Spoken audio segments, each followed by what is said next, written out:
হরে কৃষ্ণা বন্ধুরা, সবাই কেমন আছো? রাধে রাধে। তো আমার ঠাকুর ঘরের সমস্ত ঠাকুর তোমাদের একটু, সমস্ত ঠাকুর না, ছোট ছোট গোপালগুলো তোমাদের একটু দেখালাম। তো কেমন লাগছে অবশ্যই কিন্তু বলো, ঠিক আছে? আর তোমরা সবাই কেমন আছো অবশ্যই কিন্তু কমেন্টে আমাকে জানিও। আমি রিয়া আমার ছোট্ট মিনি ব্লগে চলে এসেছি। আজকের ব্লগটা একটু অন্যরকম। তো চলো এবার রান্না বান্না করব। আজকে খুব একটা রান্না বান্না তো আমি করিই না, একা একা দুপুরবেলার মতো রান্না করি। যাই হোক, তো জীবনে চলতে গেলে মানে কি বলবো, অবশ্যই ভালো থাকাটা অবশ্যই প্রয়োজন। আর ভালো থাকতে গেলে ভালোভাবে চলতে হবে।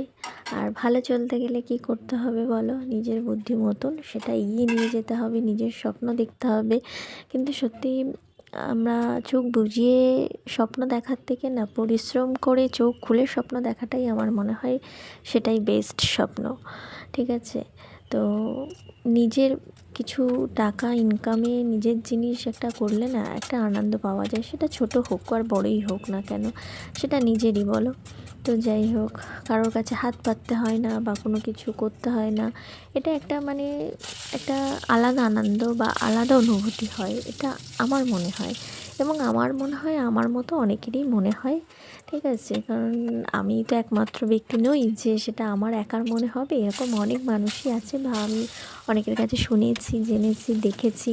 তো যাই হোক, এটা ভালো। তবে একটা জিনিস কি, জীবনে তুমি যদি একটা ভালো জায়গায় পৌঁছে যাও বা পৌঁছাতে চাও, ঠিক আছে, তোমার আশপাশের মানুষজন, তোমার প্রতিবেশী তোমাকে ঠিক পা ধরে টেনে নেওয়ানোর চেষ্টা করবেই, কেননা এটা আমাদের সমাজ।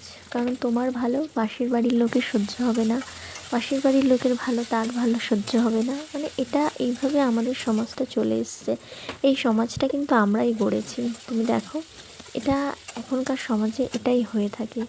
তো মানে কি বলবো, কারোর কথায় কান না দিয়ে, কারোর কোনো কিছু না করে না, আমার মনে হয় নিজের লক্ষ্য ঠিক রেখে, নিজের উদ্দেশ্য ঠিক রেখে, নিজের বুদ্ধিতে সমস্ত সব কিছু নিজের কাছে এগিয়ে নিয়ে যাওয়াই ভালো। এবং সেখান থেকে যখন সেই ছোট হোক আর বড় হোক সাকসেস পাওয়া যায়, এর থেকে বড় আনন্দ আর মনে হয় না কিছু হয় না।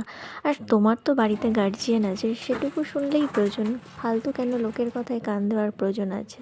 যাকগে, সেসব বাদ দাও। আমার ফেভারিট কিন্তু বড়ি ভাজা, আলু ভাতে কিন্তু আমি করে নিয়েছি, বেগুন ভাজা আর একটা ঝোল তরকারি। তো আমি কিন্তু ভুড়ি ভোজটা সেরে নিই দুপুরবেলা, তোমরাও খাওয়া দাওয়া করে নিও। তো সবাই ভালো থেকো, সুস্থ থেকো, আজকের মতো টাটা। আবার নেক্সট ব্লগে দেখা হচ্ছে, চলো।